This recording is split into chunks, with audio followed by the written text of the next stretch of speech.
আজ আমাদের Indian secular front Paschimbanga রাজ্য কমিটি আমরা বৈঠকে বসেছিলাম। সেই বৈঠকে আমাদের পশ্চিমবঙ্গের বর্তমান পরিস্থিতির সার্বিক আলোচনা হয়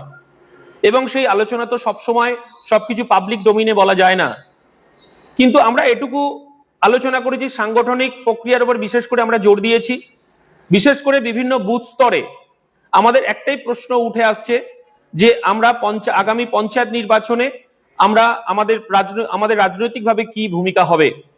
আমরা আজকে আলোচনার মধ্য দিয়ে এটাই উঠে এসেছে যে আমরা আগামী পঞ্চায়েত নির্বাচনে পশ্চিম বাংলার আমরা একক শক্তিতে লড়াই করতে চাই এবং একক শক্তিতে লড়াই করার ক্ষেত্রে আমি আমাদের বুথ স্তরের কর্মী, দরদি বন্ধু, সমর্থক, নেতৃত্ব তাদের কাছে বিশেষ করে আবেদন, আমাদের সাংগঠনিক যে প্রক্রিয়া চলছে এবং সাংগঠনিক প্রক্রিয়ার মধ্যে বুথ কমিটি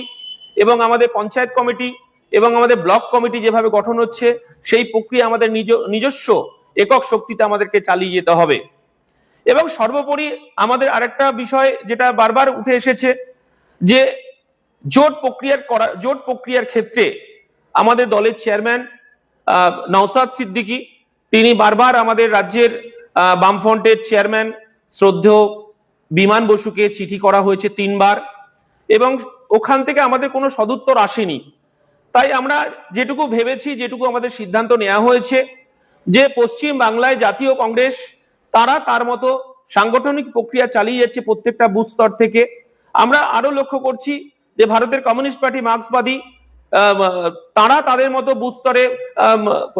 মানে কমিটি গঠন করছেন এবং অন্যান্য বামপন্থী দল তারাও এই একই প্রক্রিয়া চালু রেখেছে। তাই আমাদের পার্টিতে সিদ্ধান্ত হয় যে পঞ্চায়েত নির্বাচনে একক শক্তিতে লড়াই করার জন্য আমাদের প্রত্যেকটা বুথ স্তরে আমাদের কর্মী, সমর্থক, নেতৃত্ব, দরদি যারা আছেন তাদের কাছে আমাদের এই বার্তা যে আপনারা একক শক্তিতে লড়াই করার জন্য প্রস্তুতি নেন এবং আপনারা বুথ কমিটি থেকে শুরু করে এবং ব্লক কমিটি পর্যন্ত আপনারা সেই প্রক্রিয়া চালু রাখুন। 2026-এর বিধানসভা নির্বাচনের পরবর্তী পরিস্থিতিতে আমরা বামফ্রন্টের চেয়ারম্যানকে আমাদের পার্টির শ্রদ্ধেয় চেয়ারম্যান পীরজাদা নওশাদ সিদ্দিকী 3 বার চিঠি দিয়েছেন যে পরিস্থিতি আলোচনার প্রয়োজন আছে, আলোচনা দরকার আছে, কিন্তু বামফ্রন্টের পক্ষ থেকে কোনরূপ আলোচনা সাড়া আমাদেরকে এখনো পর্যন্ত দেওয়া হয়নি। স্বাভাবিকভাবেই আমরা লক্ষ্য করলাম পশ্চিম বাংলায় বিভিন্ন রাজনৈতিক দল পঞ্চায়েত নির্বাচনকে কেন্দ্র করে তারা তাদের মতো ঘর গোছাতে শুরু করেছে। বিশেষ করে জাতীয় কংগ্রেসকেও আমরা দেখলাম এবং আমরা লক্ষ্য করছি যে ভারতের কমিউনিস্ট পার্টি, মার্ক্সবাদী সহ বামপন্থী দলগুলি তারাও তাদের মতো সাংগঠনিক প্রক্রিয়া শুরু করেছে।